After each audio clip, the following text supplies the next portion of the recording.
We found the tank top and t-shirt that he was wearing. We found both of his shoes. Then that's when I knew that it wasn't going to be a hit and run accident. I knew it was a black man that was dead.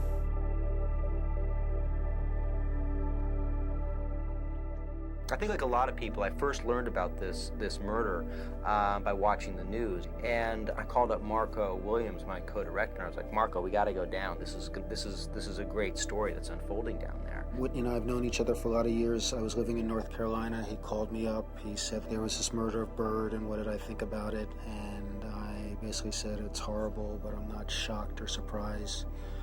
Black people have been murdered like this for centuries in the United States. And so it really seemed like this event that could have been yanked out of the 20s and perhaps Indiana and taken all the way forward to the beginning of the new millennium.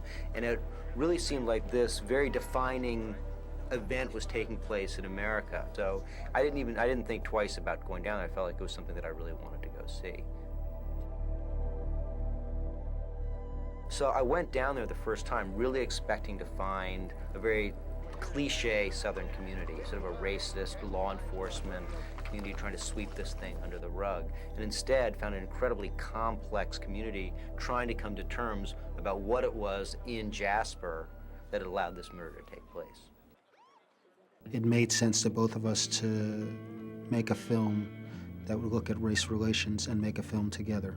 But the more we talked, the more we had these moments where our viewpoints diverged. So where friendship bound us, occasionally there were divergent viewpoints, and almost always the divergence was rooted in our racial identity, our racial experience. The fact that there was a lot of distrust and fear in the white community, and also distrust and fear in the black community, the idea of making it with a white crew that filmed the white community and a black crew that filmed the black community just really seemed like a logical idea. The value there is the difference between explaining something to somebody and sharing an experience with somebody.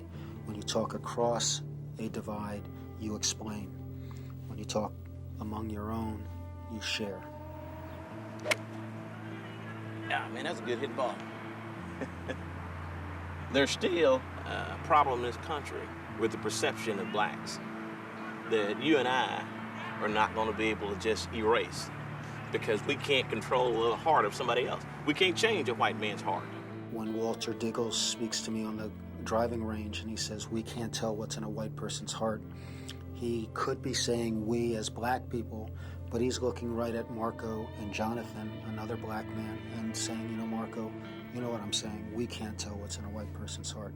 And that doesn't just come from spending 100 days in a town. It comes from having a lifetime of shared experience. Really, our shooting started earnestly in January of 1999 and ended in December of 1999. And during that period of time, we didn't look at each other's footage. We'd have conversations, but we really wanted to create pure experiences and really create pure storylines for ourselves, not being influenced about what the other side was finding in their community. I was in the Aryan Circle, and I still am. This is the Celtic cross. It's typically what the skinheads use to identify who they are. Along the side of my arms is white power.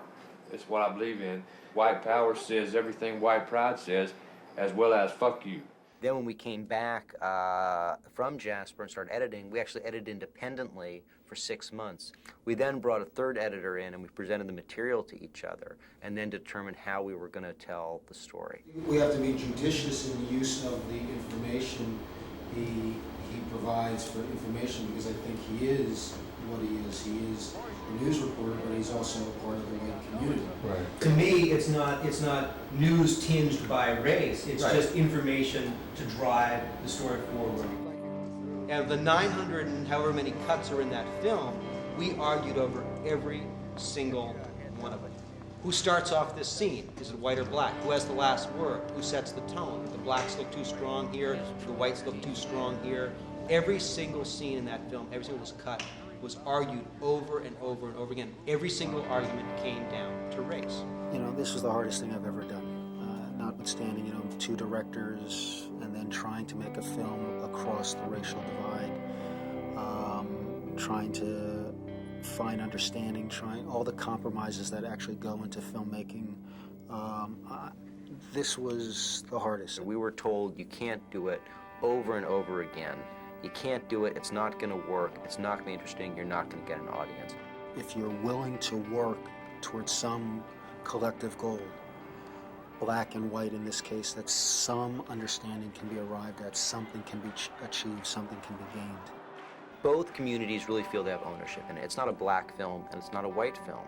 So both communities can come to the table to watch it and talk about it. It's going to be a really strong tool to start a dialogue that both people feel like they're in equal position starting from to talk about the problems that exist in their communities.